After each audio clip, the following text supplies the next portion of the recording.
జనసేన ఆఫీసులోకి ఒక వ్యక్తి చొరబడి 2 కార్లను ధ్వంసం చేయడం కలకలం రేపింది.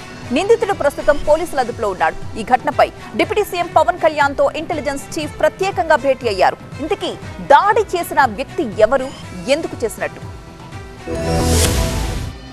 గుంటూరు జిల్లా మంగళగిరిలోని జనసేన రాష్ట్ర కార్యాలయంలోకి చొరబడి అక్కడ పార్కింగ్ చేసి ఉన్న 2 కార్లపై రాడ్డుతో దాడికి పాల్పడ్డాడు. విచక్షణ రహితంగా కార్ల అద్దాలను పగలగొట్టి ధ్వంసం చేయడంతో అక్కడ ఉన్న పార్టీ నాయకులు, కార్యకర్తలు ఒక్కసారిగా షాక్ కు గురయ్యారు. ఈ ఘటనపై సమాచారం అందుకున్న మంగళగిరి పోలీసులు తక్షణమే నిందితుడిని అదుపులోకి తీసుకున్నారు.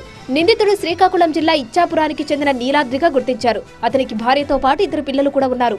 జనసేన కార్యాలయంలో ప్రస్తుతం చిన్న నిర్మాణ పనులు జరుగుతున్నాయి. ఆ పని చేసేందుకు వచ్చిన వాళ్లతో పాటు ఇతను కూడా కార్యాలయంలోకి ప్రవేశించాడు. అక్కడ సెక్యూరిటీతో అతనికి గొడవ జరిగింది. ఆ వెంటనే అక్కడ ఉన్న సెక్యూరిటీ కార్లపై రాడ్డుతో దాడి చేశారు. పార్టీ కేంద్ర కార్యాలయం దగ్గర కట్టుదిట్టమైన భద్రత ఉంటుంది. పార్టీ కార్యకర్తలు, నేతలు నిత్యం ఉంటారు. అలాంటి ఆఫీసులోకి ఓ వ్యక్తి చొరబడి వాహనాలను ధ్వంసం చేయడంపై జనసేన కార్యకర్తలు ఆందోళన వ్యక్తం చేస్తున్నారు. నిందితుడి మానసిక స్థితి సరిగ్గా లేదని పోలీసులు అనుమానిస్తున్నారు. ఏ ఉద్దేశంతో మంగళగిరి వరకు వచ్చాడు, ఈ దాడి వెనుక ఇంకేమైనా కారణం ఉందా అనే అంశాలపై ఆరా తీస్తున్నారు. ఘటన జరిగిన వెంటనే అదనపు బలగాలను కార్యాలయం దగ్గర మోహరించారు.